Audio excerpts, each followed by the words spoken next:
Duncan, great to meet you and to talk to you about what you've done for the Royal Melbourne Show, which is to, well, fix up the experience if we're going to go there. So take me back a bit. How did you come on board?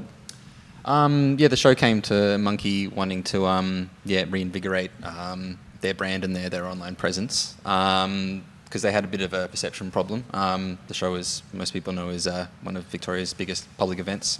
Attracts a huge array of people and through every year, and there's a huge amount of promotion behind it, so it's a big cultural thing for Victoria.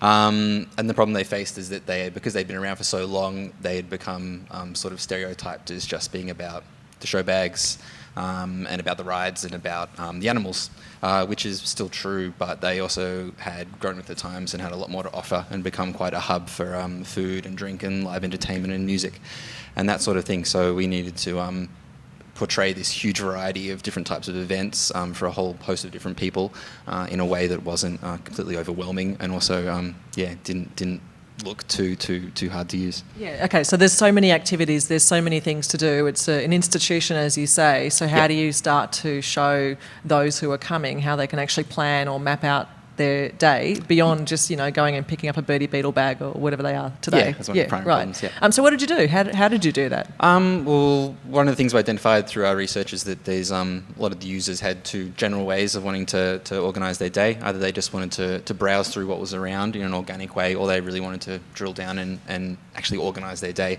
minute to minute or hour to hour. So we had two general navigation methods through the site. User can browse through by topic of interest, or through by animal, or through leading from a show bag would lead them to another bit of content, and vice versa. And as well as that, had a really in-depth daily planner that allowed people to favourite the events that were relevant to them, and then give them an itemised daily list for whatever day they decided to attend. Okay, and it had to be user-friendly, which I know kind of almost seems obvious, but when the Royal Show is so big and gargantuan and there's so much to do, and kind of when you get there, it almost feels like that. So how do you kind of simplify that visually so that it translates into a really great user experience? Yeah, sure. Definitely the visual design was really important there to make it feel really clean and friendly and easily tappable or clickable depending on what sort of device you were using to browse. Another thing that was really important was trying to simplify their offering a bit.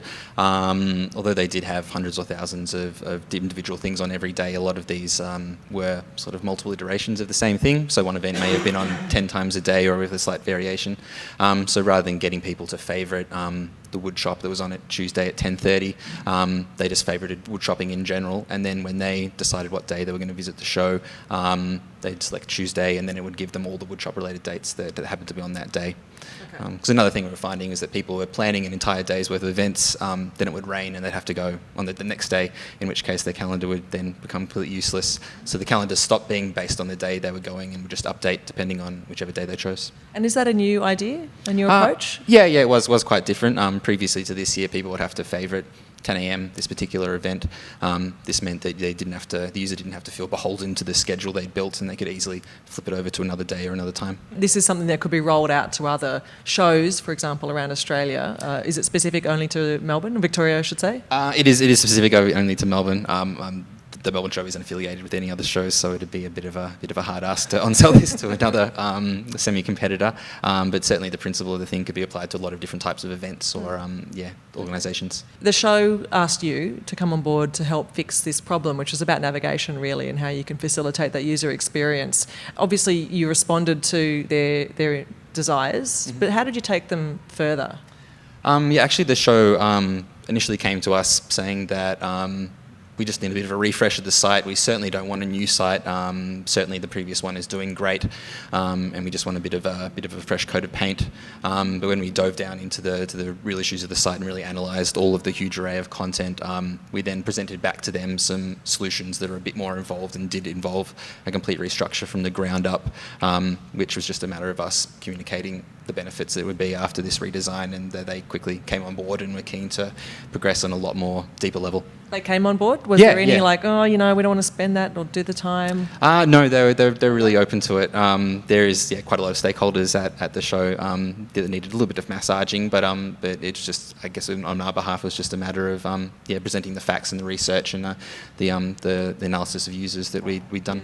I mean, it's funny, this is an event that garners a very large audience each year. They're going to come regardless, but what impact did the design of the site, this new way of pathfinding even through it, have on audience numbers? Can you work, do you know the answer to that? The show just finished last week, and unfortunately we haven't been able to do the full analysis of either the event itself or the website. But certainly the anecdotal evidence we've gotten from users has been really positive, and they've hopefully had more of a deeper engagement with the show, and realising that it's more than just the traditional events they have previously been associated with, and have been able to surface up all the more exciting things that the show's doing. Did you go to the show? I did, yep. Did you see the wood chopping? I did see the wood chopping. What else? Saw the wood chopping, went to the MasterChef arena. That's actually, MasterChef is filmed in the showgrounds, so there's a lot of MasterChef related things. Saw some live music and saw some animals. Got the Birdie Beetle show. And did you use your design to find these things? I did use it. So it worked for you? I previously planned, and it worked out. I'm really glad to hear. Yeah, Duncan I Legg, can't say no. Duncan Legg, thank you so much. Great to speak with you. Thank you.